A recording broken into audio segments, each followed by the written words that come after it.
Di dalam bulan suci Ramadan bukan tidak ada transaksi ribawi. Justru transaksi ribawi dalam bulan suci Ramadan ini, kalau Bapak Ibu tidak berhati-hati, justru banyak kita temukan. Termasuk salah satunya adalah tukar menukar uang. 1 juta yang ditukarkan, maka kita dapat 1 juta. Bagaimana pandangan para ulama dengan hal demikian? Kata para ulama, yang dibenarkan yang ini. Tapi kalau 1 juta ditukarkan, kita dapat cuma 978.000 atau 990.000 misalnya. Kurang berapa ribu? 10.000. Kata para ulama, sepakat para ulama, ini haram, ini riba. Maka adakah cara terbaik? Ada. Solusinya begini.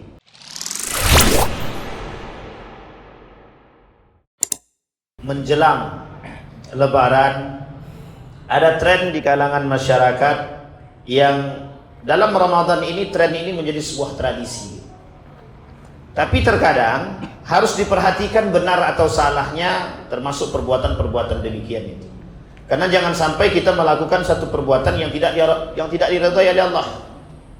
Jangan sampai kita melakukan satu perbuatan yang Allah tidak ridhai. Maka kata Nabi, sesuatu yang baru yang dilakukan, jika tidak ada falaisa fihi amruna fahuwa rad, yang tidak ada di dalamnya urusan kami, yang tidak masuk dalam urusan kami dan perhitungan kami, kata Nabi, yang tak sesuai dengan tuntunan, maka tertolak. Nah, maka kita butuh ilmu untuk mempelajari. Terkait kesalahan-kesalahan di dalam bulan suci Ramadan begitu banyak yang bisa kita lihat. Nah, kesalahan-kesalahan demikian ada yang sudah menjadi tradisi dan ada juga yang memang tidak menjadi tradisi. Nah, Bapak Ibu sekalian yang berbahagia, di siang hari ini kita membahas satu tren saja di dalam bulan suci Ramadan ketika menjelang datangnya Lebaran atau lebih tepatnya Idul Fitri. Tren tersebut tren tukar uang. Tren tukar uang. Loh, tukar uang yang seperti apa? Nah, ini posisi penting untuk dipahami. Jadi di tempat kita Bapak Ibu ada tradisi tukar uang untuk memberi dari uang besar ke uang kecil untuk memberikan sedekah kepada orang-orang. Baik sanak famili, saudara dan lain sebagainya. Kata Nabi di dalam hadisnya, berikan sedekah terbaikmu kepada orang. Itu sunnah hukum. Sunnah. Majelis Ulama Indonesia mengatakan sunnah, merujuk daripada hadis Nabi, sunnah memberikan sedekah terbaik kepada orang. Nah, jadi kalau kita mau bersedekah, sedekah yang terbaik kita berikan itu bagus. Apalagi kita memberikan kepada mereka itu uang. Nah, baik, tapi kita lihat dulu posisi tukar menukar uang ini dalam Islam. Yang pertama, kita buat rinci dari awal. Yang pertama, ini adalah tradisi ketika banyaknya orang meminta atau untuk memberikan salam tempel. Salam tempel di bulan Ramadan atau lebih tepatnya THR. THR itu tunjangan hari raya. Kalau tak salah itu ya artinya tunjangan hari raya. Karena tidak pernah dapat THR kan. Jadi tunjangan hari raya. Poin pertama, apa hukum memberikan sedekah kepada sanak famili menjelang Lebaran, Idul Fitri? Majelis Ulama Indonesia dalam takaran ini mengatakan hukumnya mubah, boleh menukar uang dengan tujuan bersedekah. Dalam konteks ini kata Majelis Ulama Indonesia membolehkan. Mubah ini kata mereka bisa menjadi sunnah jika diniatkan untuk bersedekah dari yang terbaik. Apalagi kalau ada uang baru, uang lama dan uang baru yang ada, orang senang Pak. Jadi membuat hati orang senang ini sunnah, kata para ulama. Kata Nabi juga sunnah. Nah, tapi pertanyaannya adalah yang harus dipahami, betulkah hukum tukar menukar uang ini dengan niat yang tadi dalam konteks bersedekah itu dibolehkan oleh Majelis Ulama Indonesia atau para ulama dalam hadisnya? Kata Nabi dalam hadisnya atau kata para ulama? Ulama bersepakat memberikan sedekah baik dengan tukar menukar uang atau tidak, maka hukumnya sunnah, boleh, mubah, dibenarkan. Sekarang pertanyaannya, apa yang salah dalam tukar menukar uang ini? Ada. Sekarang kita runut lagi. Hukum tukar menukar uang jelang Ramadan dengan berbagai macam cara. Nah, ini dulu cara yang pertama. Bank Indonesia di tahun 2025 mengeluarkan 189 triliun uang untuk apa enggak tahu. Yang jelas masyarakat ini kebutuhannya banyak. Jadi disiapkanlah selama tahun 2025 ini Di Lebaran ini khususnya, di Ramadan ini 189 triliun. Kenapa? Karena mesti banyak orang yang akan ngambil uang. Terkhusus uang-uang kecil, pecahan-pecahan kecil, untuk bisa memberikan uang. Kalau lewatnya tukar uang, lewatnya jalur perbankan, jalur pertama lewat perbankan, maka modelnya sama. Modelnya sama bagaimana? 1 juta yang ditukarkan, maka kita dapat 1 juta. Bagaimana pandangan para ulama dengan hal demikian? Kata para ulama, yang dibenarkan yang ini. Menukar 1 juta dengan pecahan 1 juta. Kita lihat hadisnya. Kata Nabi dalam hadis itu, zahab bil zahab, fiddah bil fiddah, sa'ir bil sa'ir, tamar bil tamar. Singkat ceritanya begini hadis tersebut. Ada 5 komoditi riba. 5 komoditi riba di dalam hadis Nabi. Yang terkategori mudah mendatangkan riba, ribawi transaksinya. 1, emas dengan emas, perak, gandum, syair sejenis dengan gandum, kemudian garam. Garam bagian itu. Garam, kurma masuk juga. Dan kalau poin ini dilakukan transaksinya, kata Nabi dan para ulama, harus sama, nggak boleh berlebih. Kalau berlebih atau kurang, maka riba, zalim. Kita ambil contoh. Begini. Emas ditukar dengan emas, uang ditukar dengan uang. Lah kok bisa? Tapi uang dalam hadis tidak ada. Dirujuk atau dikiaskan kepada emas dan perak.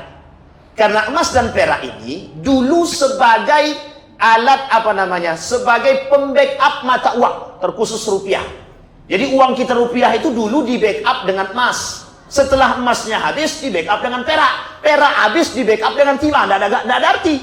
Maka sekarang kalau uang bulatan itu pecah, dah habis, itu tidak ada gunanya itu.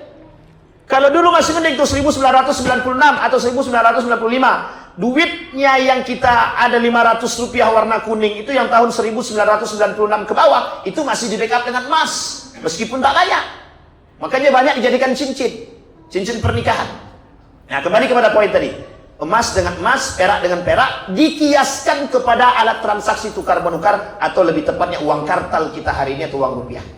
Maka kiasannya itu. Maka kalau emas dengan emas, perak dengan perak, maka uang dengan uang. Pertanyaannya, Ustaz, kalau sama dengan sama boleh nggak? Boleh, tak ada masalah. Tidak ada urusan ribanya di situ. Tapi kalau 1 juta ditukarkan, kita dapat cuma 978.000 atau 990.000 misalkan. Kurang berapa ribu? 10.000. Kata para ulama, sepakat para ulama, ini haram, ini riba. 1. Yang kedua, ada tinjauan yang lain. Ada. Ditinjau dalam perspektif yang berbeda. Jika transaksi ini dipandang dari sisi komoditi, maka hukumnya haram. Tapi dipandang dari sisi ijarah ataupun jasanya, maka ini perdebatan para ulama. Misal yang dibenarkan dalam Islam. Ridwan, aku minta tolong sama kau, pergi ke bank, ini uang 1 juta, tolong kau tukar. Jadi ada orang menyuruh saya untuk menukar uang ke bank. Saya pergi ke bank, tukar 1 juta, dapat 1 juta. Saya kasihkan, Pak, ini Pak Suwardi, 1 juta sudah saya tukarkan. Karena kau pergi Ridwan, kau sudah membantu aku bayar jasa, aku kasih kau uang. Nih tips, bebas tidak ditentukan. Maka ini boleh, tidak ada masalah. Maka kata para ulama dipandang sebagai itu. Pada poin yang kedua tadi, orang yang tukar-menukar seperti yang di pinggir jalan, tukar-menukar kalau dipandang jasa, kata orang, dikata sebagian ulama, terkhusus mazhab Syafi'i atau sebagian daripada mazhab Syafi'i mengatakan kalau dipandang jasa itu boleh. Pertanyaannya, seberapa banyak yang membenarkan? Nah, ini sampai sini poin Bapak Ibu bisa dipahami Bapak Ibu ya? Ini modelnya harus dipahami. Pertanyaan kan kita nggak nyuruh mereka, Ustaz. Mereka menukar uang ke bank, setelah di bank mereka plastikkan, kemudian mereka lakukan tukar-menukar di pinggir jalan. Pertanyaannya, itu tukar-menukar atau jual beli? Kan itu lagi. Kalau dia tukar-menukar, kalau ada selisih, atau ada kurang, atau ada lebih, hukumnya haram. Tapi kalau konteksnya di situ adalah jual beli uang atau jual beli mata uang, hukumnya juga haram. Jadi mana yang benar? Nah, jika dipandang sebagai jasa, pertanyaannya kita tidak pernah milih, kita tidak pernah ada akad jasanya di situ. Maka oleh sebagian ulama diambil titik amannya. biar tak terjerumus dalam dosa, kata. Yang mau tukar uang di pinggir jalan itu, kata dia, coba menggunakan akad ijarah sewa. Pertanyaannya, kalau kita gunakan akad ijarah, memang kita paham akad itu? Kan kita tidak paham. Maka kalau kita tak paham, jangan kita lakukan. Dan ini masalah, sangat menjadi masalah. Kemudian Pak Ustaz, kalau kami tukar dari rupiah ke rial, terjadi perselisihan Pak Ustaz. Ini namanya saraf. Saraf, mata uang. Kalau dalam tukar-menukar mata uang yang berbeda, itu tidak ada masalah. Bahkan tidak diharamkan, kata para ulama. Mazhab Imam Malik, mazhab Imam Abu Hanifah tidak diharamkan. Kenapa tidak diharamkan? Karena mata uangnya berbeda. Yang satu dolar, yang satu rupiah. Jadi aku tukar pusat dari dolar ke rupiah, tidak ada masalah. Kalau ada perselisihan, memang pasti ada perselisihan. Pasti ada perselisihan, pasti. Karena tergantung tingkat kursnya, Pak. Baik. Yang kedua, yang selanjutnya, jika seandainya kami menukarkan itu dengan baik rial atau rupiah, tapi tidak tunai, bagaimana? Kalau tak tunai, bagaimana? Ini persoalan lagi. Sama, transaksi uang dengan uang harus dilakukan secara tunai. Kapan itu Pak Ustaz? Ya terserah. Kalau di pinggir jalan, boleh, tak ada masalah. Maka adakah cara terbaik? Ada. Solusinya begini. Solusi. Tapi solusi ini Bapak Ibu sekalian yang berbahagia, jangan salah paham. Karena kita menggunakan corak pandang yang berbeda. Solusinya adalah tetap kita tukar uang 1 juta kepada saudara-saudara yang di pinggir jalan. Misal, mereka tukar uang nih. Boleh kita tukar 1 juta dan dia kembalikan kepada kita 1 juta. Setelah itu, ini jasamu 10.000. Tapi jangan patok. Kalau dipatok sudah jatuhnya sudah haram. Nah, ini pertanyaan masalahnya. Masalahnya mau enggak begitu? Itu jalan terbaik yang diberikan oleh agama. Jalan terbaik. Nah, Bapak Ibu sekalian yang berbahagia, itu menjadi tren. Kemudian, hukum tukar uang dengan jasa. Hukum tukar uang dengan jasa tadi sudah disampaikan oleh para ulama. Mazhab Imam Malik mengatakan hukum tukar uang dengan jasa boleh. Mazhab Imam Syafi'i bilang hukum tukar uang dengan jasa tidak ada masalah. Tidak dipersoalkan. Karena yang dipersoalkan adalah kalau komoditi tapi bukan jasanya. Tapi mazhab Imam Ahmad bin Hanbal, berhati-hatilah dengan proses jasa. Takutnya jasa sebagai kambing hitam dalam transaksi yang tidak dibenarkan atau transaksi ribawi. Nah, ini masalah nih Pak. Kalau persoalan transaksi ribawi, karena dia bagian daripada komoditas. Misal kita ambil contoh, beras Sianu itu bagus. Berasnya beras Bare Solo. Bare Solo itu 180.000. Kemudian ditukar nih Pak, barter nih Pak. Barter dengan beras yang yang harga 160.000. Kira-kira secara kualitas sama apa tidak? Sekarang pertanyaannya, boleh nggak? Boleh nggak barter? Sama kan dengan uang 100.000 pecahan besar dengan uang 100.000 pecahan kecil. Tapi kenapa di akhir Ramadan itu uang pecahan kecil lebih mahal daripada uang besar-besar itu? Orang tidak butuh uang besar itu sekarang. Orang butuh yang kecil. Karena ramai permintaannya Pak. Permintaannya banyak. Di seluruh kota se-Indonesia, permintaan uang kecil itu drastis. MUI bilang, bukan MUI, Bank Indonesia bilang, tahun kemarin, kata Bank Indonesia, setiap tahun di akhir bulan Ramadan atau menjelang datangnya Idul Fitri, permintaan uang kecil itu meningkat. Coba bayangkan. Sehingga uang besar itu numpuk, kata dia. Uang besar. Jadi lebih mahal Pak. Kalau barang itu yang tadinya uang tadi, tidak lagi menjadi alat transaksi, tapi menjadi perhiasan, sudah berubah makna, maka dalam transaksi ini jual belinya boleh, sah. Misal uang 500 tahun dulu Pak, kan nggak laku tuh, nggak laku tuh Pak. Jual beli dimanapun nggak diterima orang, cuma jadi hiasan. Setelah jadi hiasan jadi barang antik Pak. Kalau sudah jadi barang antik yang tadinya harga 500 jadi 500 juta, 500 rupiah jadi 500 juta. Karena dipandang bukan lagi komoditi, tapi yang dipandang menjadi alat perhiasan atau yang disebut dengan barang antik tadi. Dan ini sebagian ulama membolehkan dan membenarkan, tidak ada masalah kata para ulama. Nah, kembali kepada persoalan beras tadi, sama dengan transaksi. Semua transaksi seperti ini yang masuk dalam kategori yang 6 atau yang 5 tadi yang saya sampaikan, semuanya harus sama sekalipun kualitasnya berbeda. Contoh, masalah beras tadi, beras 180 dengan beras 160.000. Bare Solo dengan SPAP. Apa SP apa? Ya itu kan, pokoknya beras itulah. Sama tuh, sama-sama berasnya 10 kilo, 10 kilo. Sama Pak. Nggak boleh lebih, nggak boleh satu beras pun bersisa. Bersisa atau lebih nggak boleh. Kalau berlebih satu beras pun yang berlebih, hukumnya riba. Jadi nggak boleh lebih daripada nggak boleh lebih, nggak boleh kurang. Meskipun kualitasnya berbeda. Kenapa begitu? Kadang ada orang yang suka Bare Solo, ada orang yang tak suka. Sama, ada orang yang suka SPHP, SPHP, ada yang tak suka SPHP. Kami tidak suka, tidak terbiasa lisannya pakai lidahnya makan SPHP. Tidak suka kami Bare Solo. Ada orang kami tak terbiasa dengan SPHP, kami biasanya Bare Solo. Itu tidak ada masalah, tukar aja, barter. Asalkan jumlahnya sama. Tapi jangan dibuat karena ini kualitas tinggi, 1 kilo berasnya Bare Solo ditukar dengan SPHP 1,5 atau 1,5 kilo. Ini riba, zahir, ini riba. Dalam transaksi komoditi yang 6 ini kata Nabi, kata para ulama merujuk kepada pemahaman baginda Nabi Muhammad SAW, tidak boleh ada tambahan sedikit pun, dia tidak boleh dikurang sedikit pun. Dan wajib transaksinya tunai. Tidak boleh. Ustaz, kami punya uang 50.000, tapi di rumah kami tidak ada beras. Sementara si Anu punya beras. Kalau kami barter bagaimana? Uang dengan beras, haram.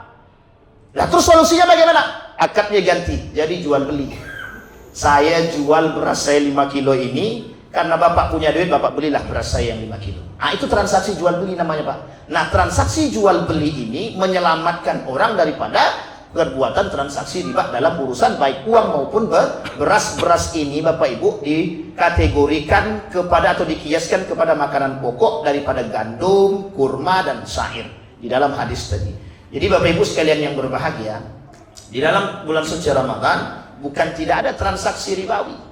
Justru transaksi ribawi dalam bulan suci Ramadan ini kalau Bapak Ibu tidak berhati-hati justru banyak kita temukan. Termasuk salah satunya adalah tukar menukar uang.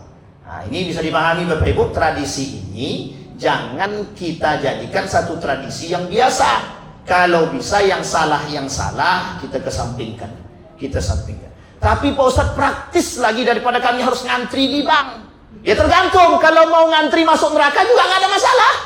Allah nggak punya dosa, kata Allah. Aku nggak masalah, kalian mau ngantri masuk neraka silakan. Lebih pilih mana? Ngantri di bank atau ngantri masuk neraka? Kan tinggal pilih. Begitu kali Pak. Memang riba itu tidak ada bermain dengan riba tidak ada tenggang rasa. Allah tidak punya tenggang rasa dengan orang pemain dengan riba. Justru orang yang bermain riba seperti ini disebut dengan riba fadl. Kata Allah itu justru lebih diperangi Pak. Nah, bisa dipahami Bapak Ibu? Ini agak sensitif sedikit ini nampaknya nih. Tenang. Pokoknya yang mau tukar uang nanti datang ke Pak Zuardi. Kan gitu, kalau berkurang berlebih dah, atau saya pakai bayar jasa, ya kan Pak Zuhari, riba, bahaya dosa pula kan. Alhamdulillah ini, Bapak Ibu sekalian yang berbahagia, mari sama-sama tradisi-tradisi yang gak benar ini, tradisi-tradisi yang salah, jika mereka mau merubah tradisi mereka itu lebih baik, kalau tidak, kita terjerumus. Jangan kita yang mendukung tradisi yang salah, justru kita yang menghindari tradisi-tradisi yang salah. Jika mau pakai jasa itu lebih baik. Yang amannya adalah perintah minta tolong sama orang untuk tukarkan uang, nanti kita bayar jasanya. Yang kita bayar bukan uangnya, yang kita tukar bukan uangnya, yang kita soroti adalah jasanya. Dalam hal ini, dalam penentuan jasa juga tidak boleh dipatok harga. Kalau dipatok harga justru mendatangkan masalah. Saya kira itu saja Bapak Ibu sekalian yang berbahagia. Mudah-mudahan bermanfaat, mudah-mudahan tradisi ini bisa kita perbaiki sedikit demi sedikit. Mudah-mudahan kita tidak terjebak dalam perbuatan-perbuatan ribawi. Fa'tabiru ya ulil absar la'allakum tuflihun. Assalamualaikum warahmatullahi wabarakatuh.